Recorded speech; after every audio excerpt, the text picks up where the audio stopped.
그런데 또 하나 논란이 되는 영상이 있죠. 윤 대통령을 띄우고 홍보하는 내용으로 논란이 있었던 국가공무원 인재개발원의 공식 유튜브. 이 영상은 그러면 어떻게 처리되는 거냐. 너무 비교가 좀 되는 것 같아요. 그러니까요. 저는 이제 너무 대놓고 해요.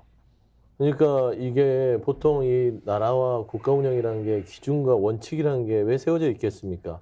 이게 여야 어떤 정권과 상관없이 이게 국민들한테 어떤 태도를 명확하게 하고 권력을 남용하지 않도록 하기 위해서 기준과 원칙이 있는 거 아니겠어요? 근데 그런 걸 다 무시하고 지금 가고 있는 것 같아요.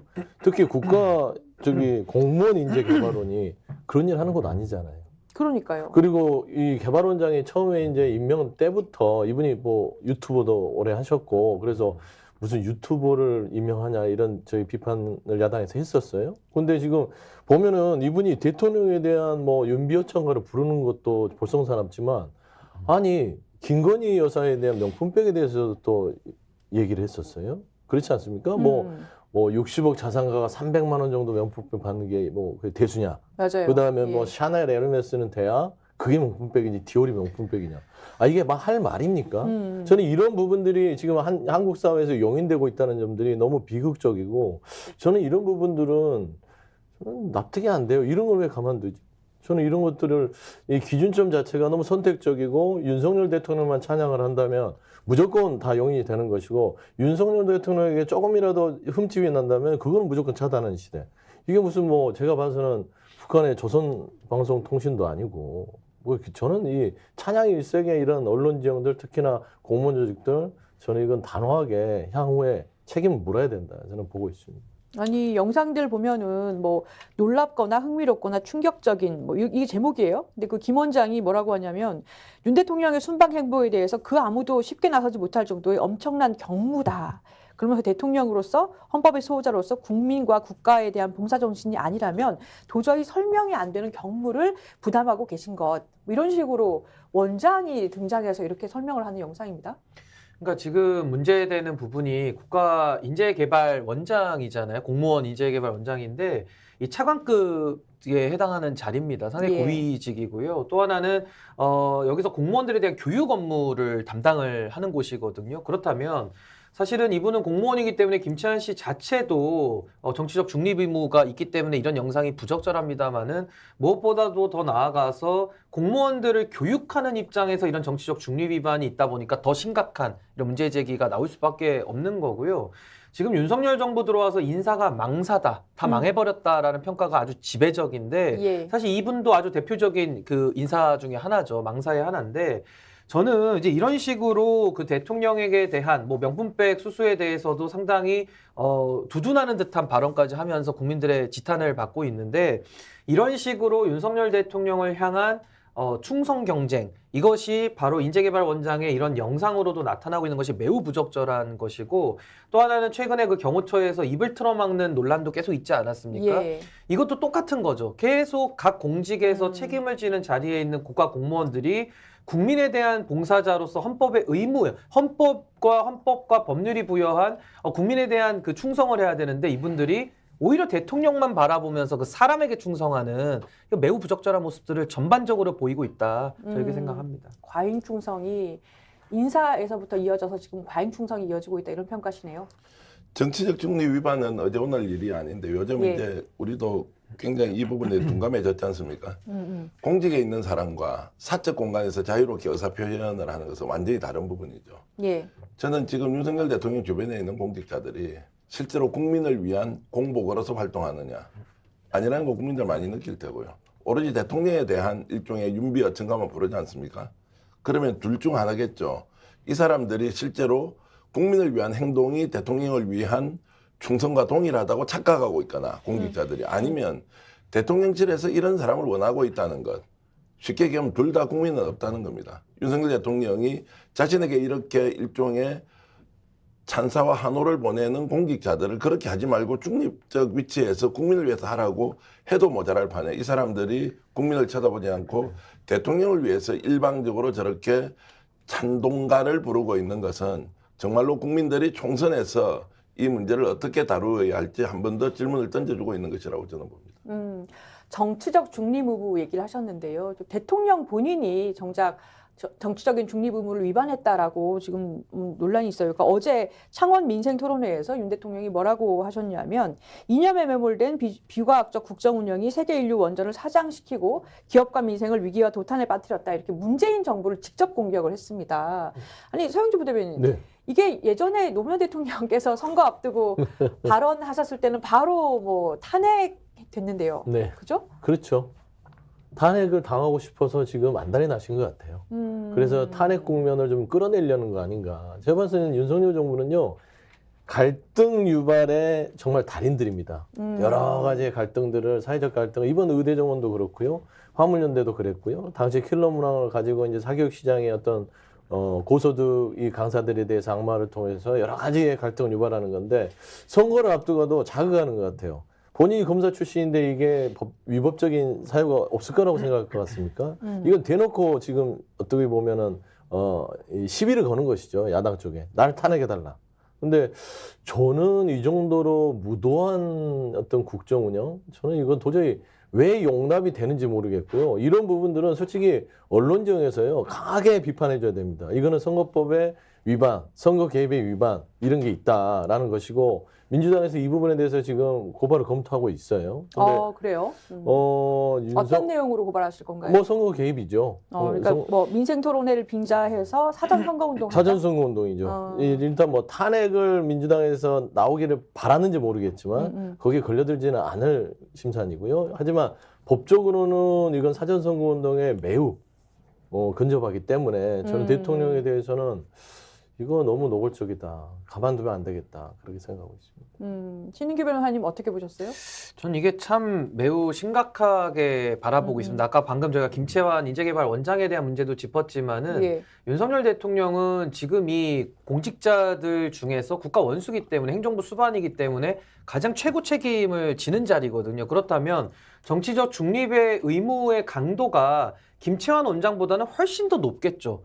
근데 지금 그런 윤석열 대통령이 정신을 차리지 못하고 전국을 돌면서 이런 식의 지금 사전 선거 운동을 한다라는 의혹이 지금 나오고 있는 건데, 과거 정부에서도 사실은 선거는 선거지만 대통령은 또 국정 운영을 해야 되기 때문에 늘 이제 그 행보들을 해왔고요. 특히 선거를 앞두고서는 이 선거 개입 논란 때문에 늘 대통령들이 공개 행보를 할 때 더 조심하고 야당을 자극하지 않기 위해서 더 눈치를 보면서 그런 일들을 해왔는데도 논란이 됐거든요. 근데 지금 윤석열 대통령은 아까 우리 서영주 대변인이 말씀하신 대로 거의 그 탄핵 도발을 기다리시는 분 같아요. 근데 이게 어디서 나오는 그림자냐면은 과거에 그 조폐공사 파업 유도 사건이 있습니다. 예. 이거 이제 한동훈 장관의 장인어른이 그 진영구 검사장이 이걸로 이제 처벌을 받고 뭐 관련해서 뭐 이 자체는 무죄가 나왔지만은 관련된 그 사건에서 이제 실형을 받기도 했는데, 저는 이런 조폐공사 파업 유도 사건과 매우 비슷한 맥락의 지금 이런 도발적인 일들을 계속 감행하고 있다. 그러면은 이 도발에 대해서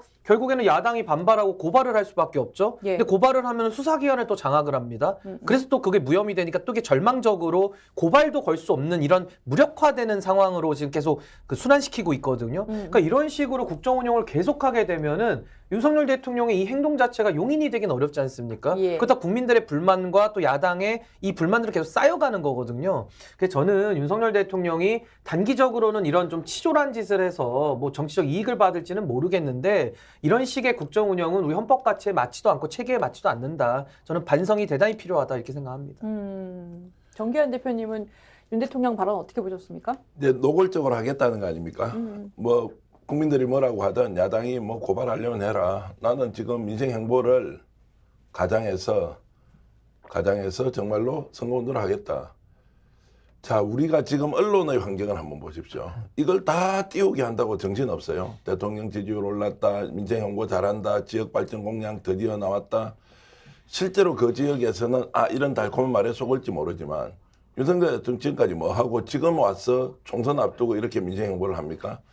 좀 불편했던지 대통령실은 올 연말까지 계속 하겠대요. 진짜 그렇게 할지 두고 볼까요? 지금 총선에 패배를 하거나 뭐 선전할 가능성 별로 없다고 저는 보는데, 그럼 윤석열 대통령 약속대로 지키세요. 거기다가 뭘 거세요? 자, 올 연말까지 민생행보 이런 방식으로 일주일에 2번씩 계속 민생행보 하라고요. 어떻습니까? 하겠습니까, 이분이? 지금까지 안 해왔던 사람이 갑작스럽게 한동훈이 뜨고 한동훈 주도로 당을 가져가니까 총선에 어떤 식으로든 주도권 가져가야 하고 그리고 뭔가 총선의 반전의 카드를 만들기 위해서 내가 직접 뛰겠다고 이런 거 아닙니까? 저는 국민들이 모른다고 생각하지 않습니다. 속지 않는다고 생각한다고요. 자, 그래서 저는 윤석열 대통령의 이런 행보가 법률의 위반 여부가 있다 없다를 떠나서 올바르지 못하다. 두 번째, 대통령이 지금 이 민감한 시기에 저렇게 나서서 하는데 남이 물으니까 이렇게 대답해요. 전 정부는 안 그랬나? 문재인 때 안 그랬나? 노무현 때 안 그랬나? 다 그랬지 않느냐? 그러면 설사 그랬다고 하더라도 그거 바꾸려고 하는 정치를 그래서 국민들이 선택해 준 거 아닙니까? 맞습니다. 왜 이러십니까? 예. 윤석열 대통령. 정말 저렇게 한다고 이길 것도 아닌데 저런 방식으로 국민들한테 대통령이 불법적 행위를 계속하는 것처럼 논란 일으켜주는 그런 사례를 쌓고 있다. 아마도 어떤 시점에 대통령이 위기에 몰렸을 때는 이 문제가 굉장히 심각한 문제로 결국 자신이 해결해야 할 또는 자신이 넘어야 할 걸림돌이 될 것이다. 이렇게 봅니다. 저는 그 수사할 사항이 계속 이렇게 쌓여가고 있다 이런 생각이 들어요. 맞습니다. 예. 그러니까 지금 이 심각한 게 민생 토론회를 빙자해서 예를 들어서 최근에 마산, 울산을 갔는데요.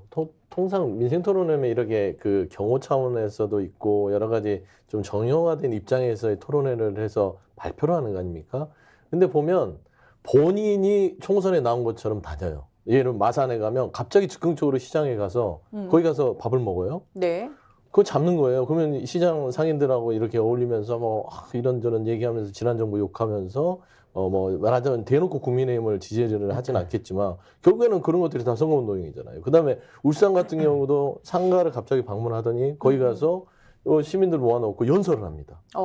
그거는 누가 보더라도 총선에서 어떤 여러 가지 국민의힘과 어떤 지지층을 규합시키기 위한 행위라고 명백히 거의 보이거든요. 그럼에도 불구하고 아랑곳하지 않아요. 근데 너무 나빠요. 이렇게 노골적으로 하는 거 너무 창피하고 나쁘고 못됐다. 정말 이거는 법을 본인이 다 장악할 수 있다는 자신감 아니면은 이런 행동을 할 수 있을까요? 저는 본인은 지금 스스로 취해법권 지대에 있다고 생각하고 5년 뒤에 형사소추를 받게 되는 그때는 생각하지 않는다. 저는 그렇게 보고 있어요. 그러니까 이게 대통령이 헌법에 불소추 특권이 있죠. 그 네. 불소추 특권을 준 이유는 국정 운영에 더 전념하라는 헌법의 뜻이거든요. 근데 윤석열 대통령은 이 불소추 특권을 자기 마음대로 해도 처벌받지 않는다라고 오해를 하고 있는 것 같아요. 그러지 않고서는 지금 이런 식의 막무가내 막장으로 국정 운영을 할 수는 없는 거거든요. 그래서 저는 윤석열 대통령 아무래도 사정기관 출신이고 당시에도 사실은 대선 주자 되면서도 이런 우려가 많이 있었는데 지금 그 우려가 좀 현실이 되는 것 같고 윤석열 대통령에 대해서 이런 좀 자신감의 배경에는 좀 수사기관을 장악하고 있고 또 본인들이 써왔던 그런 정치적인 수법을 가지고 충분히 이걸 돌파할 수 있다라는 굉장히 오만한 모습으로 보여지거든요. 근데 결국에는 이렇게 되면 윤석열 정부는 뭐 단기적인 정치적 이익은 있겠습니다만은 장기적으로는 민생이 도탄에 빠지고 국민들이 더 힘들어지지 않겠습니까? 그렇다면 이것은 국민과 싸우려고 드는 것이기 때문에 역사를 통틀어서 국민과 싸워서 이겼던 민주정부는 없었다. 저 그 말씀으로 대신하고 싶습니다. 제가 이문정 검사님하고 얘기한 적이 있는데 계속 가보겠습니다. 저자 이문정 검사가 그런 얘기를 하더라고요. 그러니까 검사들이 그런 게 있대요. 그러니까 내가 법을 어긴 사람을 수사하는 중요한 일을 하고 있기 때문에 나는 법을 어겨도 된다. 음주운전 같은 거 잡히면 내가 왜? 나는 술 먹을 만해서 먹은 거고 나 중요한 공무를 하고 있다. 모든 게 다 공무다. 그게 조직적으로 굉장히 팽배하다 이런 얘기를 하더라고요.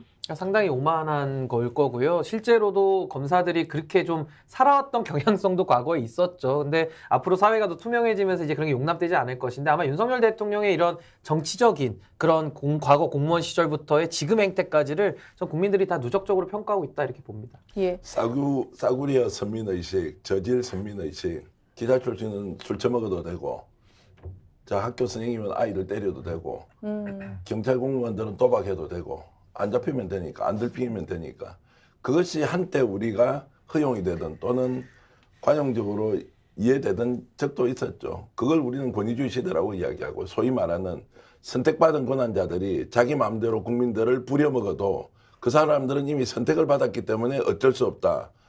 여전히 검사들은 또는 윤석열 대통령은 이렇게 권력 사유화를 하는데도 부끄러워하지 않지 않습니까? 공공성에 대한 인식이 없지 않습니까? 공정성에 대한 의식 없지 않습니까? 그리고 공직자가 가져야 하는 균형 감각 더 없지 않습니까?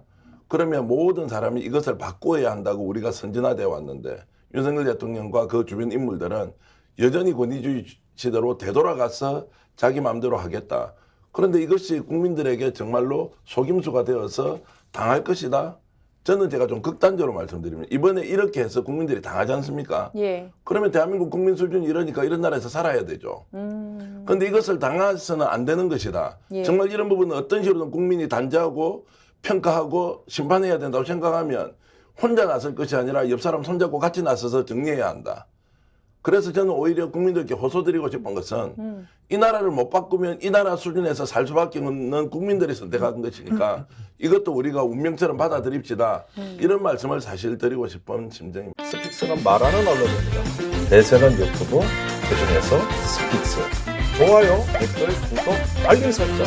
여러분이 저희를 사랑해 주시고 우리가 여러분을 사랑하는 4가지 방법입니다.